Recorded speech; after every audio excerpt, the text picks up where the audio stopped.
Now at 10, violence in Haiti spills into the 4 states as gangs kill the daughter and son-in-law of a Missouri representative. Plus, just ahead of Memorial Day weekend, Oklahoma opens a memorial honoring area World War II veterans. And a Jasper County Cemetery Preservation Society reunites a family with a grave of their Civil War ancestor. The 4 states' most watched news starts now. Memorial Day weekend looks like it's bringing in some storms. This is KOAM News at 10. I'm Anthony Saviello. We'll go straight to meteorologist Lindsay Gaffney. We had some storms today, but we weren't looking at any major severe threat. That is saved for tomorrow.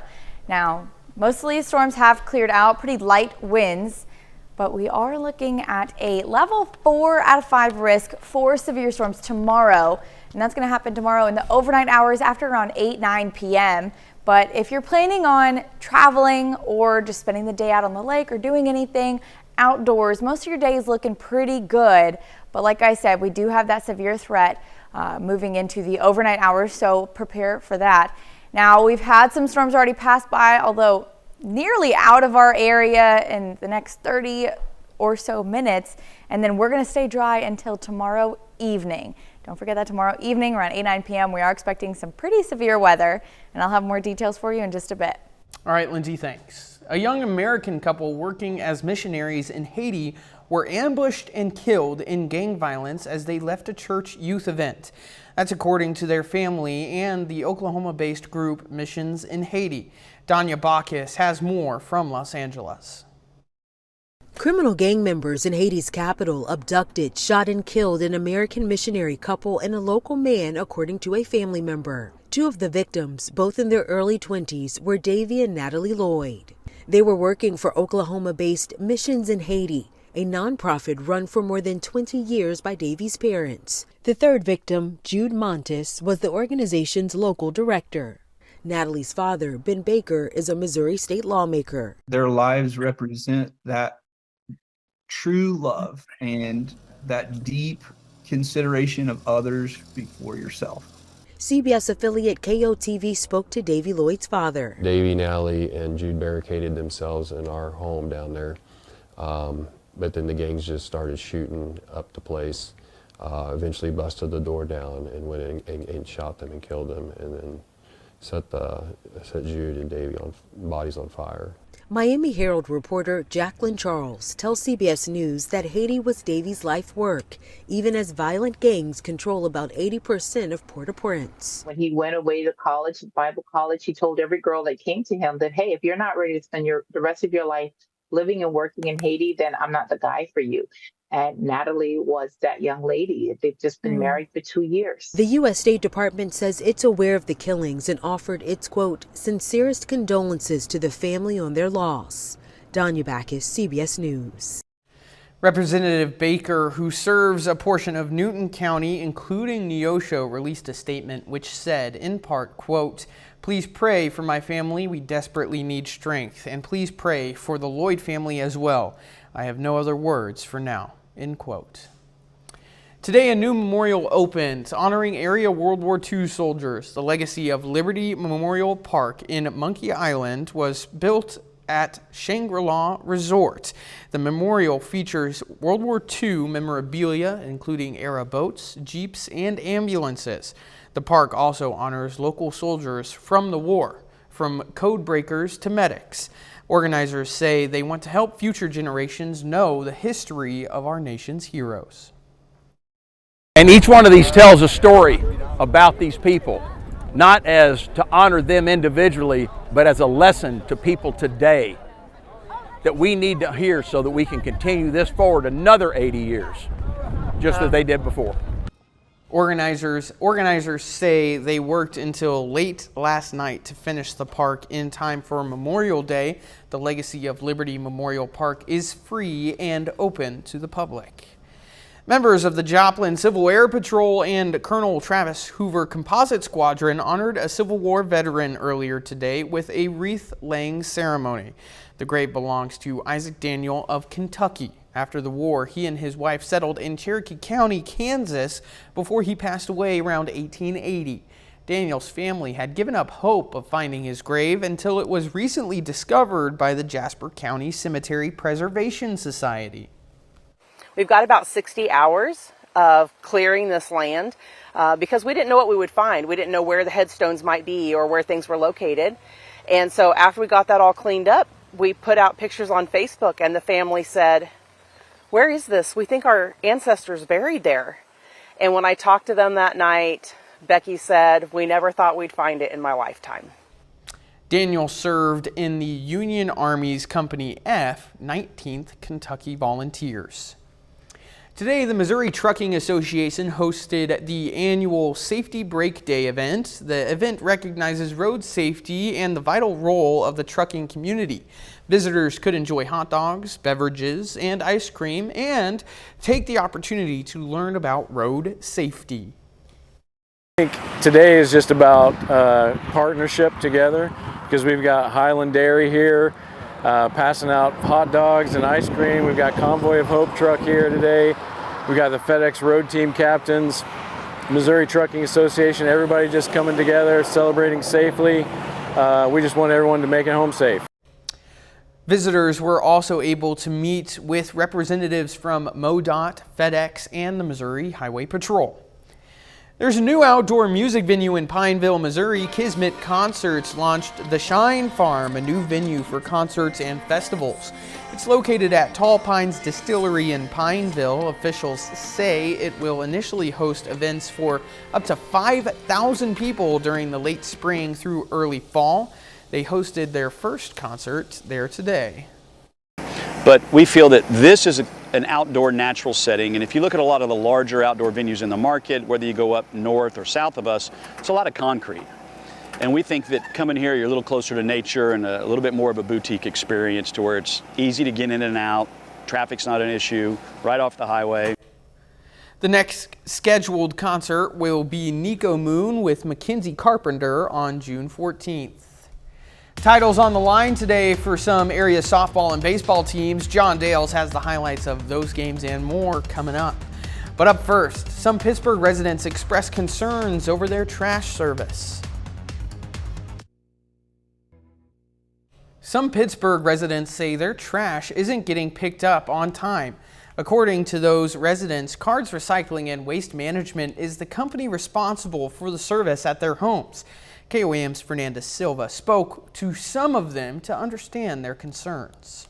We're having to put trash in the back of a truck since, we're not picked up on a regular basis. Pittsburgh resident Michelle Ramirez says her family had to come up with strategies to deal with delayed trash pickup. She says at some point it took 3 weeks for Cards to pick up their trash, but she's not alone. Sarah Donovan is another Pittsburgh resident who says she had dealt with a similar situation. With a 10-month-old baby and lots of diapers, things got harder, according to her. We tried to keep some of them in here because we knew the animals would get to them if we overstacked the bin, and so we kept some of them in here. And I'm telling you, my house smelled like baby poop through and through, and I was like, they better come pick up this trash because I'm about to lose it. Donovan ended up switching companies after, according to her, trying to call the company multiple times and not getting a response by phone. They're not accessible to get to unless you really have to work really hard.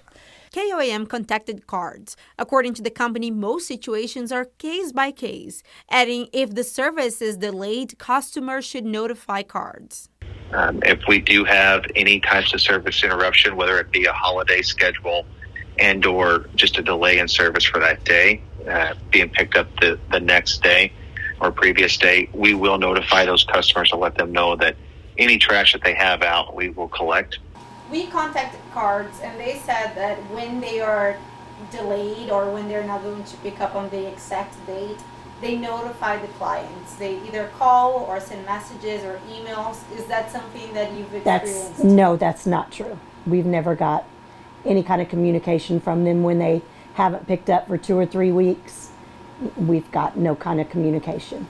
And they may be a customer who we do not have their phone number and or email address for those types of notifications. And if that's the case, we would appreciate them giving us that information so we are able to notify them of any of those types of communications. The company also addressed concerns about extra trash placed outside of the bins. As long as it's bagged and outside the container, we'll do everything we can to get that picked up for them. But residents say this has not been their experiences. If they don't pick up the trash, if we have to leave bags beside the trash can, they will not pick it up, and put it in their truck.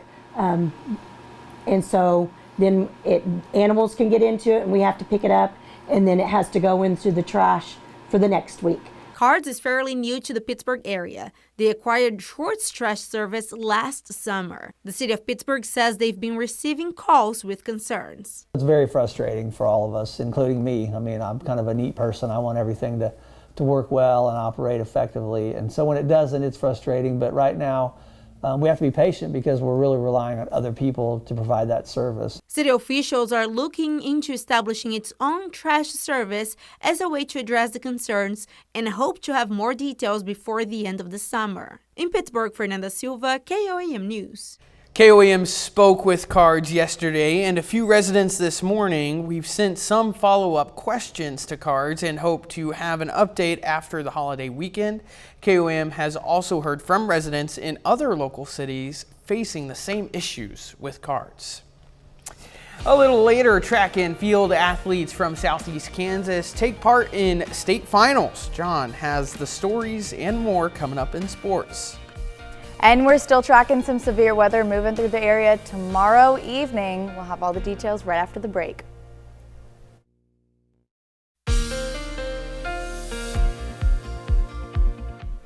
Well, we're looking at severe weather tomorrow, but starting tonight, let's take a look outside at Indigo Sky Casino and Resort. It's a clear night. We did have a few storms already pass by, but for the rest of the night and into tomorrow, we're staying clear. We have another severe thunderstorm warning that's going to expire soon. And then down in Bentonville, they are under a flood advisory due to the storms that have already passed by. But like I said, we're clear for the rest of the night and tomorrow, but we do have some severe storms pushing in the overnight hours tomorrow evening. We are in a level 4 out of 5 risk for those storms tomorrow, and we've had a level 4 out of 5 risk a couple of weeks ago, and it did produce a few tornadoes, so we are expecting all modes of severe threat to be part of this storm. Now, if you're in Kansas, most of the counties out in Oklahoma as well, and even in Nevada, Joplin, all in that level 4 out of 5 risk. Now, the rest of the counties out in Missouri and even Delaware County as well in a level 3 out of 5 risk. So we're expecting these storms around 8 p.m., 9 p.m. to start pushing in, and they're going to continue well into the overnight hours and early morning hours on Sunday. We're expecting large hail, damaging wind gusts up to about 75 miles per hour, and we also can't rule out a tornado or two. So let's go ahead and take a closer look at the future track. Most of your day on Saturday to start off, morning about 66, so mid 60s, pretty nice morning to start off. A few clouds, but overall nice day. Clears out, but we do have some more clouds rolling in at 5 p.m. That's ahead of the storms that are pushing through, and temperatures getting up to the lower 80s. Then about 8 p.m. we start to see a few showers push in ahead of those thunderstorms, and then they start to move in. Now, as of right now, the storm out in Tulsa, it starts to dissipate before it moves into the area, but we're really looking at that northern cell. Earlier today, it was tracking more towards Kansas City, but it's starting to track a little bit further south, and that just means if that trend continues, we could see it move more towards our central counties and even into the Joplin metro, so we'll keep an eye on that. This is about 10 p.m. on Saturday. We start to see Yates Center starting to get hit by those thunderstorms, continuing in around 11:30, starting to move into Parsons area, and like I said, tracking further south, just north of the Joplin metro. But if we see that trend continue, Joplin is going to get hit with some severe storms as well. Nevada is getting hit. This is about 1:30 in the morning, so starting to push into early Sunday morning. Those storms will continue just north of Joplin and even in Joplin about 3 a.m., getting some lower end of that supercell tornado or thunderstorm that's pushing through. Then it'll start to move out towards Springfield, but we have another round of light showers pushing through in the early morning hours on Sunday, 7 a.m., Nevada getting hit again, and they'll continue to push out. And those are just some casual rain showers, not expecting any more severe threat after about 5 a.m. Now, Into the afternoon hours on Sunday, we are expecting a stray thunderstorm or two possibly moving through the area. We'll keep an eye on it depending on how the storms react tomorrow evening. If the environment's overworked, we may not see anything on Sunday. Then you could expect mostly sunny skies, but we are expecting a stray thunderstorm or two. But then taking a look at Memorial Day, looking sunny, great temperatures, and we stay dry until Tuesday afternoon, and then we've got scattered thunderstorm chances into the weekend. At least Memorial Day is nice. Definitely nice, and Sunday may be nice too. Sure. We'll keep an eye on it and continue to alert. I know everyone wants to enjoy their holiday weekend. Absolutely. Thanks, Lindsay. If you are ever on the go and want to still be able to watch our newscast live, just download the KOAM Plus app. It's free. And it's available on the Apple App Store and the Google Play Store.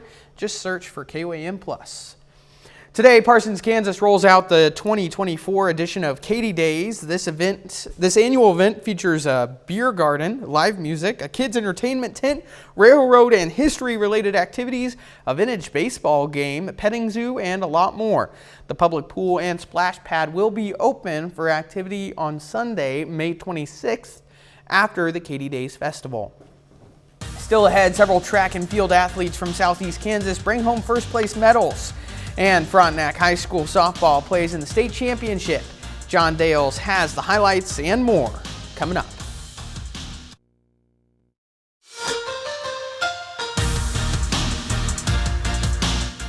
The final high school softball game for our area until the fall is a state championship.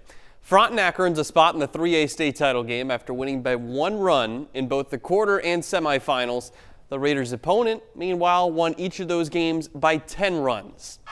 In Topeka, it's the Class 3A state championship between Frontenac and Silver Lake, a rematch of the 2019 title game.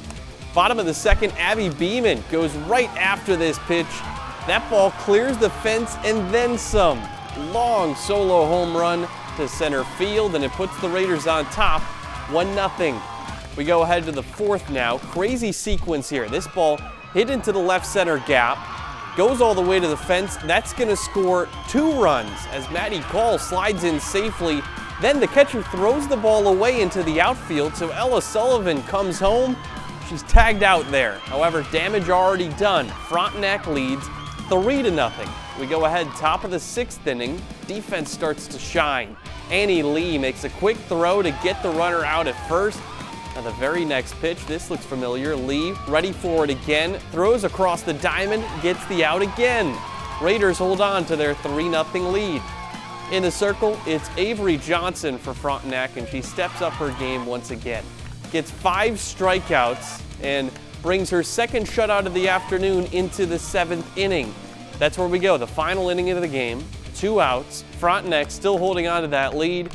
Ground ball hit to Tenley Sullivan. She flips over to first for the out, and for the 4th time in program history, Frontenac is a state champion. The Raiders win the final game of the season, 3-0.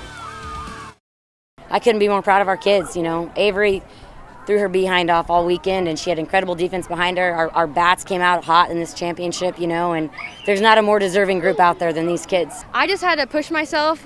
I know my body's done, but I just knew that if we got through this, we're state champs. So that's what was going through my mind. The end goal was being state champs, and that was my push.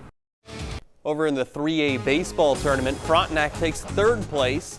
Like they have all season, the Raiders come back to win this one. They trailed 4-3 in the final inning, but scored 2 runs in the 7th, and they bring home a 3rd place trophy. Over in the 2-1A baseball tournament, Colgan wins 3rd place game as well. The Panthers dominate TMP Marion 10-0 in a game that goes just 6 innings. That's now 2 top 3 finishes for the Panther baseball team in the last 2 years. It's also state final time for Kansas High School track and field. Multiple of our local athletes from Southeast Kansas are individual state champions. We'll start with 3 of them from Class 4A. Levette County's Riley Bebb wins the girls' javelin. Then 2 teammates from Coffeyville, Dontavius Boykin and Kanan White, are state champions in triple jump and shot put.